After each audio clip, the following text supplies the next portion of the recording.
Yung bakit nga bang sarap magbike? O dito sa bidyong ito, tatalakayin natin kung bakit nga ba masarap magbike. Tigil muna tayo dito sa gilid para mapaliwanag natin.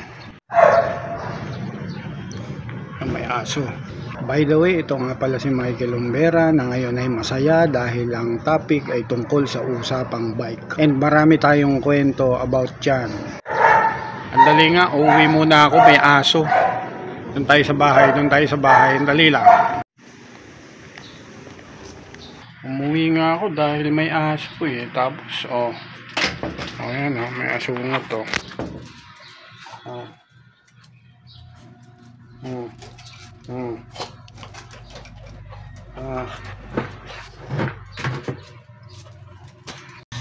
Yan, dito natin talakayin yung biking. By the way, ako po ay quit ng biking ng 2 years. Gusto kong bumalik. Pinagbabawalan ako ng aking doktor. Nakailang paalam na ako, ayaw pumayag eh. Kaya ikukwento ko sa inyo storya kung paano nag-umpisa. Angiti tayo ang usapan biking eh. Alam niyo ho ba kung bakit masaya magbike? Yan ang nadiskubre natin at maraming nakadiskubre niya nung pandemic.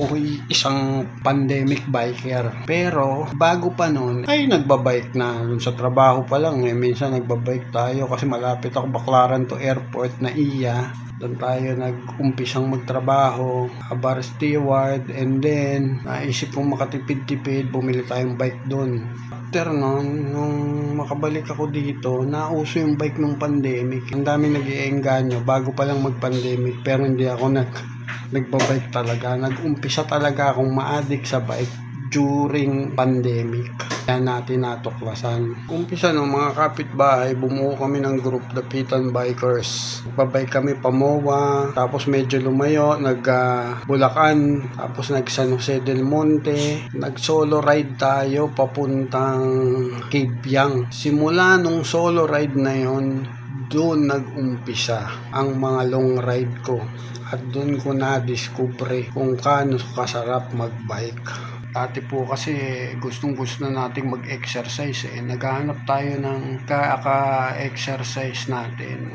Kasi hilig natin uminom soft drink sa pagkain, diet, hindi umuubra lahat Yun po ang naisip natin, biking, magpapayat. Ang hindi ko alam nun, meron pa palang mas maganda siyang benepisyo. Hindi lang makapagpapayat.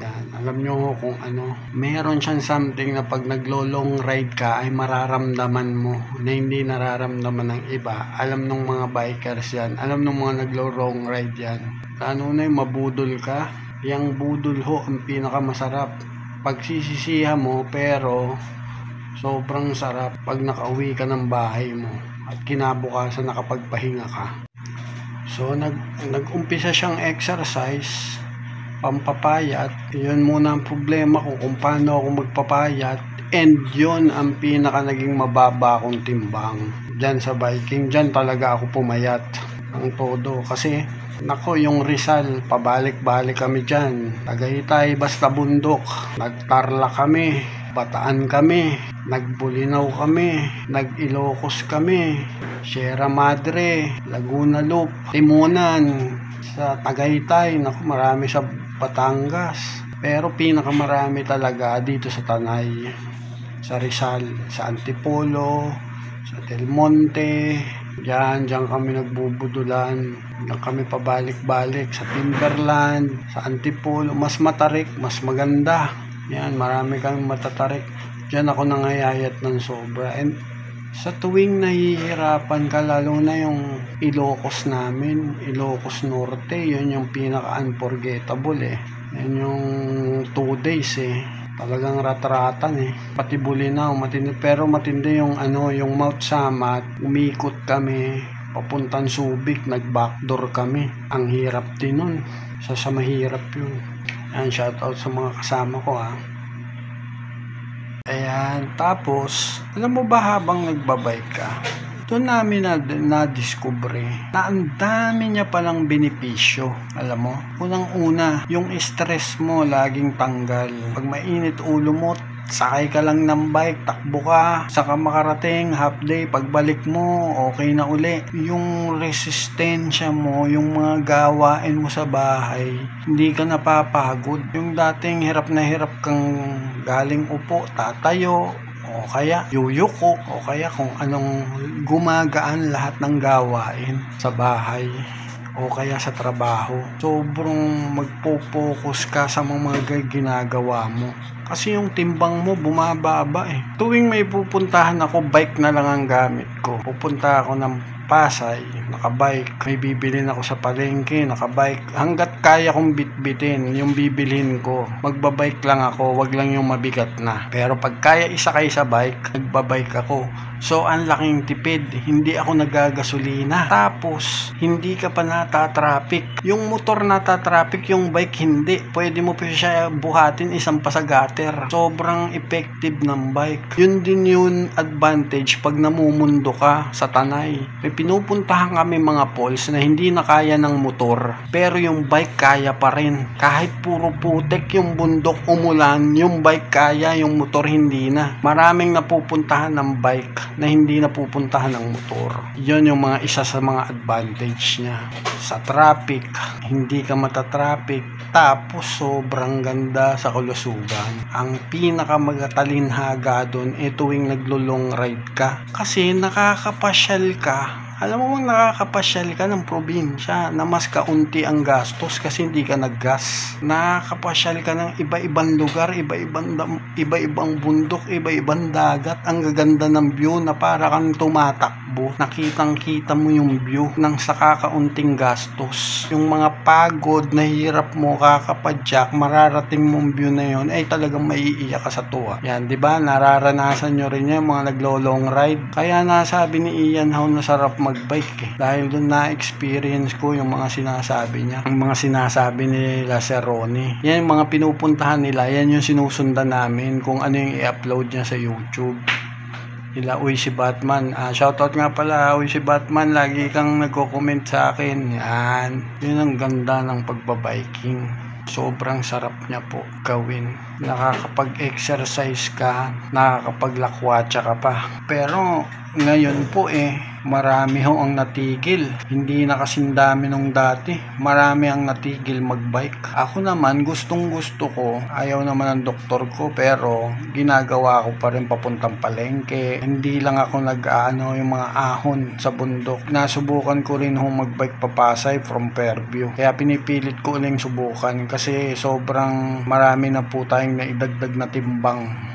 Kaya babalik tayo sa magbabike. Ang dami hong hindi na nagbabike. Hindi na katulad nung dati. Sigurado nagtabaan na rin yun. Dami ng mga kinalawang ang bike Kaya maganda yung si Ian How, good influencer siya. Iniinganyo niya yung mga tao talaga magbike. And talagang totoong masarap magbike. Yun po yung nakita ko. Na solusyon dun ho siya. Pagpapasok ko yung bike to work, masarap talaga yung bike to work Kasi nakakapag-exercise ka na, hindi ka pa nagagas papunta sa trabaho, nakakatipid ka pa, tapos yung mga stress mo natatanggal pa. Kaya sana yung mga tumigil na mag-umpisa na uli. Ako nga pangarap ko kung pwede lang uli ako magbike, iikutin ko yung buong Pilipinas. Pero muna, ang plano ko, Luzon muna. Luzon Loop, North Luzon Loop. Yan ang pangarap ko na sana matupad. Isa sa sagot sa Pilipinong nahihirapan sa buhay, bisikleta. Kasi yung simpleng Pilipino na hindi masyadong may kaya, nakakatipid sa pamasahe, nakakapag-exercise, hindi pa natatraffic sa bigat ng traffic. Kaya i-push natin magbike ang lahat. Tapos sobrang ganda niya sa kalusugan.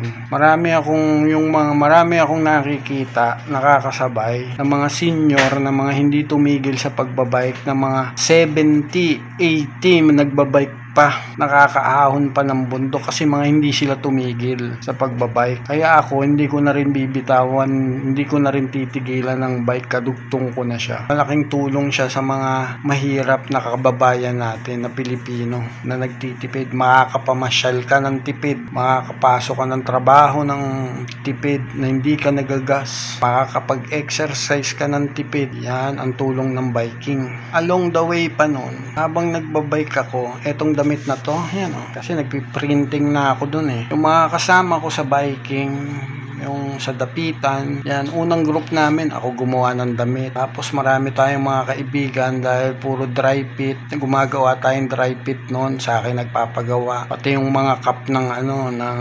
biking, pati sticker.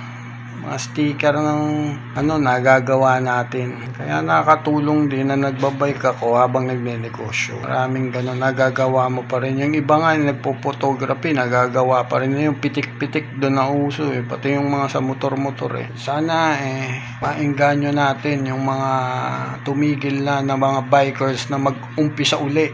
Yan, mag-bike uli kayo at pati ako. Kasi malaking tulong siya sa mga Pilipino na nagtitipid na kailangan ng walang pamasahe, saka iwas sa traffic. Malaking solusyon siya yung biking. Yan lang po. Nasabi ko lang yung kaimportantehan ng biking. By the way po, yung mga produkto natin na katulad ng binenta natin sa biking, yung mga dry fit, ginagawa pa rin ho natin yan. Nagpiprint pa rin ho tayo ng mga bike shirt. Gusto nyo? And kahit hindi ho bike shirt, kahit yung mga company shirt, mga sa school, ginagawa ho natin yan. Sa kahit anong digital printing po, basta digital printing po, meron po tayo. Tapos yung breed po ng French Bulldog natin, yun, speaking about the dog kanina, yan po. Meron tayong stud, meron din tayong babae na ready na mag-hit, pwede na mag-anak. Yan yung black natin, yung kanina. Kaya yan, labanan po natin yung kahirapan. Mahirap maging mahirap, kaya laban lang po. At ang bike po ay isa sa mga sagot sa pagtitipid. Importante po ang pagtitipid. Sa susunod, talakayin po natin yung pagtitipid. Sagot sa kahirapan, bisikleta po, isa po yan. Maraming salamat po. Lagi nyo pong tatandaan, mahirap ang buhay, kaya laban lang. Tayo'y nagtagumpay, uunlad ang Pilipinas. Thank you.